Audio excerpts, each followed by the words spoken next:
Jigarlar, sizlar charchamayapsizlarmi dersimi? Havaldan bo'yi avtosalonga keldik. O'zi bera ichkarida nimalar borligini bir ko'rib chiqamiz.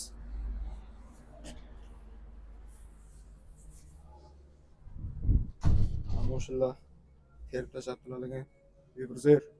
Assalomu alaykum. Aka, yaxshimisiz? Charchamayapsizmi? Sog' bo'lasiz? İşte, mikrofon çanta olsanız. Auditoriyaga aka bitta moshina haqida ma'lumot berib o'tsak. Xo'p. Ismi Shohruh akajon, ismingiz nima?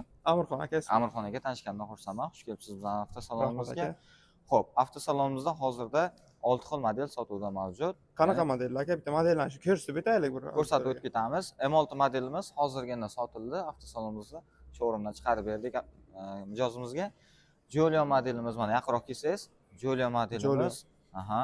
Bitta hammasini tanishtirib beraman. Ekan abi. Xo'p, bunisi H6 modeli. Wengel 7 pikapimiz turibdi bu yoqda yonimizda. Keyin 7 kishilik bo'lgan, ya'ni Bu nimami deyman? SUV Gelikda. Ha, tipi shunaqa akajon. Amirxon aka qarang, bu H9 modelimiz yangi kirib kelgan 7 kishilik model bo'ladi. Ham premium, ham внедорожник off-road. Ya'ni tog'li yo'llarga mo'ljallangan. Qarang, birin-ketin bular haqida bitta ma'lumot berib o'taylik. Kim tarafda o'tamiz? Xo'p, akajon, Giulio modeli haqida ozgina tanishtirib o'tib ketaman. Qisqacha to'g'rimi, Amirxon? Qisqacha auditoriya uchun manfaatli bo'lsin. Narxlari, boshlanish to'lovi necha pul qilish kerak? Xo'p, Amirxon aka, qarang, Giulio modeli 3 ta pozitsiyada sotuvda bor. Hozir showroomimizda eng yuqori, ya'ni 3-komplektatsiyasi joylashtirilgan. Farqlari, ikkinchi pozitsiya bilan farqlarini men ko'rsatib beraman bitta-bitta. Old qismida ko'ryapsiz, mana parktronik joylashtirilgan. Bu ham avtoparkovka uchun ishlaydi, ham yaqin qolganda masofalarni ko'rsatib turadi. Bu demak o'sha eng oxirgi o'sha xalq tili bilan aytganda full pozitsiyada bu. Full pozitsiyasi bu.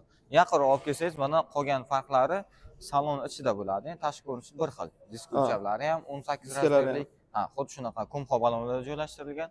Kumxo.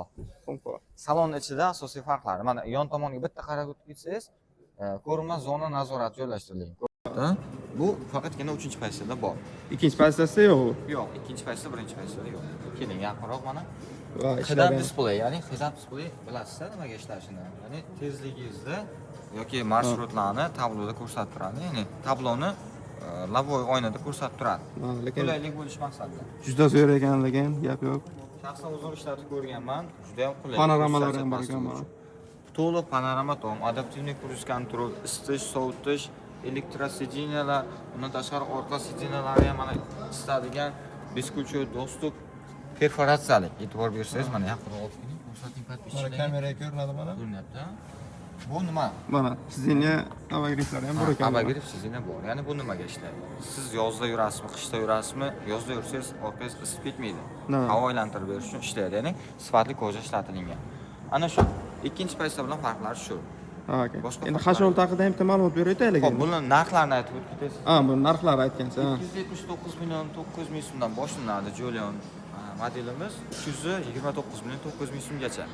Demak, bu 329 million 900 ming so'm. Xuddi shunaqa. Ikkinchi pozitsiyasining narxi 309 million 900 ming so'm. Eng kam boshlanish to'lovi necha foiz bilan chiqib ketsa bo'ladi aka? Eng kam aka 20% bilan chiqarib beramiz. 20%. Yaqinda 15%ligini ham e'lon qilamiz. Endi bu hozircha hali tasdiqlangani yo'q. 15%ligini xudo xolasa berib boshlaymiz. Gap yo'q. Bitta pasportga ham chiqarib beramiz, unda 25% boshlaymiz. Agar men o'zimga kelsalar, oylik haqlari bo'lsa, boshlanish to'lovisiz ham qilib beraman. Gap yo'q aka. Endi bitta H6 ga o'taylik endi aka. H6 modelimiz bu ham xuddi shunaqa. 4 ta pozitsiyada sotuvda bor, faqatgina 1.5 turbina variantligi GDI motor hisoblanadi va 2 turbo motorligi ham GDI. 2 turbo motorligi bir dona 4-pozitsiyada hisoblanadi. Xo'p, 1.5 turbinalikda hozir turgan pozitsiya showroomdagi 2-pozitsiya hisoblanadi. Buni ham mijozimiz hozir olib ketadi, xudo xolasa, bir soat. Bu sotildi? U sotildi akajon. Gap yo'q aka. Qora rangisi first deb hisoblanadi, ya'ni FF. Yangi chiqqan bo'lsangiz. E'tibor berib qo'yishni so'raymiz. Bizda hammasi 26-yillik mashinalar. Qolgan 25-24 degan aslatga yo'q hech qanaqa. Faqatgina bizda Navoiy Ademaster Haval avtosalonida 26-yil faqatgina bizda. Xo'p, ikkinchi pozitsiya bilan birinchi pozitsiyaning farqi nimada? Xuddi shunday old parktronik, ya'ni avtoparkovka ishlaydigan, qarang. Bitta e'tibor beradigan joyingiz. Giulio ikkinchi pozitsiyada mana bu yoqda bo'lmaydi. Mana Giulio 3-pozitsiyada bor. H6 da ham 3-pozitsiyasida parktronik bor yon tomonda. Ko'ryapsiz farqini? Avtoparkovka ikkinchi pozitsiyada yo'q.